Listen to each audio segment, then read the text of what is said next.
इस video series में हम वो बातें डिस्कस कर रहे हैं जो बुक्स में नहीं मिलती है। और अभी तक हमने ये देखा है कि स्क्रिप्ट से स्टैट्स को अनलॉक करने का कुछ थंब रूल्स निकाले हैं। पहली बात तो हमने ये करी कि सबसे पहले जब भी कोई रिसर्च करते हैं हम तो पहले ये पता कर लें कि वेरिएबल्स कितने हैं, और ये जो टर्म्स हैं ये हम रैंडमली कहीं पे भी कैसे भी यूज़ कर सकते हैं या नहीं। ये चीज़ अभी नेक्स्ट वीडियो में अनलॉक होगी, अभी तक नहीं हुई है। लेकिन ये सबसे पहला क्वेश्चन कि वेरिएबल कितने हैं, और क्योंकि उन्हीं के आसपास सारी बात होगी। दूसरी बात कि लेट से अगर हमें पता चल गया कि एक ही वेरिएबल दिख रहा है तो ठीक है, मैक्सिमम उसमें क्या हो सकता है, जो भी सेंट्रल टेंडेंसी वगैरह ही बात करेंगे। लेकिन अगर एक से ज़्यादा वेरिएबल्स भी हैं तो भी कंफर्म करें कि ये बाइवेरिएट या मल्टीवेरिएट का कॉन्टेक्स्ट है या नहीं, क्योंकि रिसर्च में हम सिर्फ वेरिएबल को या तो मेजर करते हैं या रिलेशन की बात करते हैं। और अगर हमें ये पता है कि यहाँ पे सिर्फ मेजर की बात हो रही है और मल्टीपल वेरिएबल्स दिख रहे हैं लेकिन उनको सिर्फ मेजर करने की बात है, तो ज़रूरी नहीं है मल्टीवेरिएट हो, राइट। और ये वेरिएबल्स किस किस टाइप के होते हैं, कंट्रोल, मीडिएटर, मॉडरेटर, इन सब के बारे में बात अभी इस वीडियो सीरीज में नहीं करी है। वैसे एक वीडियो है इसी चैनल पे जिसमें मैंने पूरा एक्सप्लेन किया हुआ है कि कैसे ये अलग अलग मीडिएटर्स, ये अलग अलग वेरिएबल्स कैसे कैसे काम करते हैं। जैसे महाभारत में नहीं होता कि शकुनी मामा ने बड़े भाई को छोटा भाई नहीं बनाया, डिपेंडेंट इंडिपेंडेंट चेंज नहीं किया, लेकिन उनके बीच में कड़वाहट डाल दी, उनके बीच के रिलेशन को अफेक्ट कर दिया। सेम लॉजिक यहाँ पे समझ में आता है कि अभी इस पे बात एक वीडियो अलग से है, देख लीजिएगा, इसी चैनल पे है। चलिए, अभी तक इसके आगे हमने पहली वीडियो में यहाँ तक ये समझा है कि ये लॉजिक मैं ऑलरेडी क्लियर कर चुका हूँ कि अगर हमको मल्टीपल वेरिएबल्स दिख रहे हैं और अगर उसको स्प्लिट करके हम मल्टीपल यूनिवेरिएट में डिस्ट्रीब्यूट कर सकते हैं और रिसर्च पे कोई फर्क नहीं पड़ रहा, तो डेफिनेटली ये यूनिवेरिएट का ही कॉन्टेक्स्ट है, हायर लेवल की बात नहीं हो रही है यहाँ तक, राइट। तो ये वीडियो पहली वीडियो में समराइज किया है। दूसरी में अभी तक अंडरस्टैंडिंग है कि वेरिएबल्स भी इंसान की तरह, फैमिलीज की तरह, ह्यूमन बीइंग की सोसाइटी की तरह होते हैं। पूरी रिसर्च में उनको नाम देते हैं, उनके रिलेशंस को स्टडी करते हैं, और इसीलिए हमारा पूरा रिसर्च का पूरा एम इसी दिशा में रहता है। फाइनली हम थ्योरी डेवलप करने की बात करते हैं और इसी पूरे प्रोसेस में हम स्केल्स वगैरह को डेवलप करते हैं। और पिछली वीडियो में ये थोड़ी सी बात करी थी रिलायबिलिटी वैलिडिटी की बात, कि क्यों इस कंस्ट्रक्ट को समझते टाइम वैलिडिटी और रिलायबिलिटी की बात करना ज़रूरी है। इस वीडियो में इसके आगे की बात कर रहे हैं हम। चलिए स्टार्ट करते हैं। लेट्स से आपको ओपिनियन इन्फर करना है किसी भी चीज़ को, कैसे ओपिनियन को नंबर में कैसे ट्रांसलेट करेंगे। फॉर एग्जाम्पल, आप चाह रहे हैं कि मैथमेटिक्स के बारे में बच्चों का ओपिनियन, क्लास के स्टूडेंट्स का ओपिनियन, रेस्पोंडेंट्स का ओपिनियन कैसे चेक करें, इसको कैसे स्केल करें ताकि इसको नंबर में डाल दें। और आपने एक स्केल बनाने की बात करी, ये स्केल बना लिया आपने, स्ट्रांगली एग्री से लेके स्ट्रांगली डिसएग्री तक, 1 से लेके 7 तक एक सिमेंटिक स्केल बनाई जिसमें 4 आइटम्स डाल दिए। आई like numbers, I like tables, I like equation, I like formula. अब इन 4 स्टेटमेंट से अगर कोई रेस्पोंडेंट लेट से ए है, उसने कहा I like numbers, yes strongly agree, I like tables, I like equations, I like formula.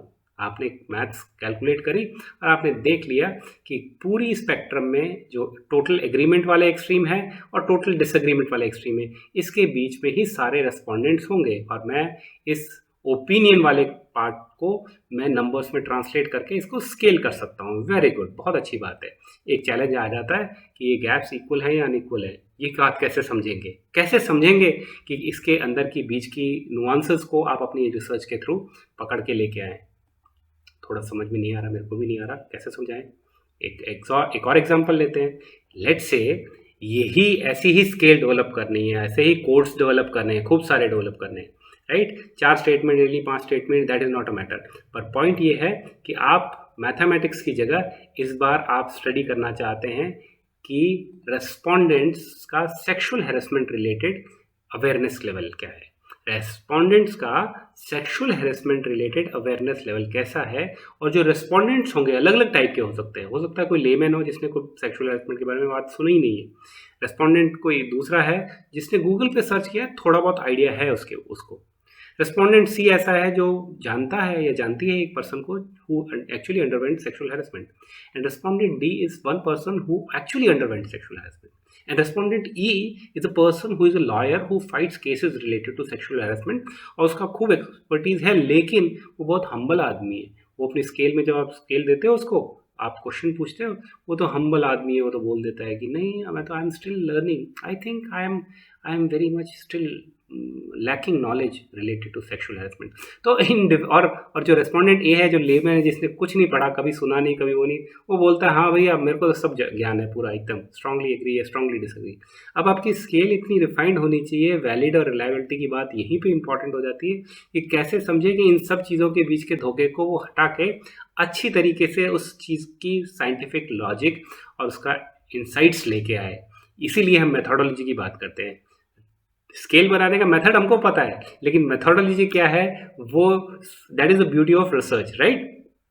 ये अगर बात आपको गहराई समझ में आ गई है, अभी तक हमने पिछली 3 वीडियो में सिर्फ एक ही वेरिएबल की बात करी है, यहाँ तक कि आपको गहराई समझ में आ गई तो दैट्स ग्रेट, क्योंकि अब हम हायर लेवल पे जाएंगे। बाय नेक्स्ट वीडियो ऑनवर्ड्स हम बाइवेरिएट की बात करेंगे, राइट। एक वेरिएबल में कितनी गहराई हो सकती है और एक स्केल और कंस्ट्रक्ट में कितनी हो सकती है, ये हमने कर ली।